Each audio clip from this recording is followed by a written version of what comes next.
Hello, and welcome to Let's Learn Dirt Rally. I'm Great Joe, and I'll be your host. Today we'll be talking about the Lancia Stratos, its MR configuration, and the traction circle. Now, the Lancia Stratos is essentially a very Italian take on the off-road muscle car. Think of a Roman General Lee. The engine's in the middle. It's a 275 horsepower Ferrari Formula 1 V6. It sounds glorious. This car is in an MR configuration. That means mid-engine rear-wheel drive. The engine is never pressing down on the front tires, so in turn, if your car's leaning back, and unless you're going down, it usually is, they do whatever they damn well please. Most of the time, they'll put you into a wall. As of March 2016, the Stratos is the first real hurdle you'd be facing with this game, unless you count learning how not to crash in the Mini. The rear tires have a very narrow traction circle. What this means is that you can either turn or you can accelerate. You really don't want to be doing both at the same time, unless you know exactly what you're doing. If this were a wide car, and we were driving on tarmac, it'd be easy to figure out, but this is neither.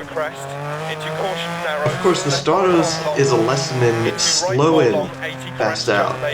Keep your entry speed low, and you'll be much faster out of the turn. You normally want to gear down below the turn number. 3's taken in second, anything below in first. You also want to keep your foot on the accelerator just so the back wheels keep a steady speed, not accelerating, not decelerating, and getting a feel for when the car's weight isn't shifted to the sides before pressing any further down.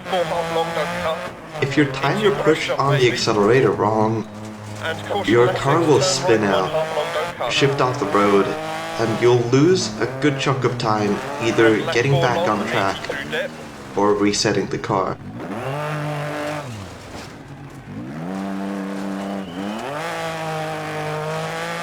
Whatever you do, don't let go of the accelerator, as this will also make you spin out and probably die. Do it right though, and it becomes one of the most fun cars to drive. As with all rear-wheel drive cars, while it might be tempting to deploy the handbrake, don't. Just don't.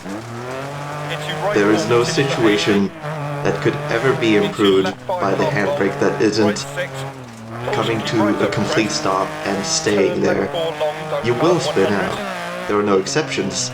If you really seriously need to get your trajectory further into a turn, just push slightly further down on the accelerator and it'll happen. Don't deploy the handbrake. Nope. No. One advantage of the Stratos' rear-wheel drive is that it's less affected by crests and bumps. The traction circle is narrow, but it doesn't change size a lot, it just stays the way it is. Also, even for its time, the Stratos isn't a powerful car, so much as it just has a rock-solid chassis and a tight turning circle. So if you fuck up, you'll have a few seconds where the game figuratively rubs your nose in what you did. Although the Stratos is a sharp whiplash in car behavior after the Mini, it also provides good lessons that you can apply to the Mini after the fact, both in terms of how to approach turns and read the car's weight transfer. Well, I hope you've enjoyed this episode of Let's Learn Dirt Rally.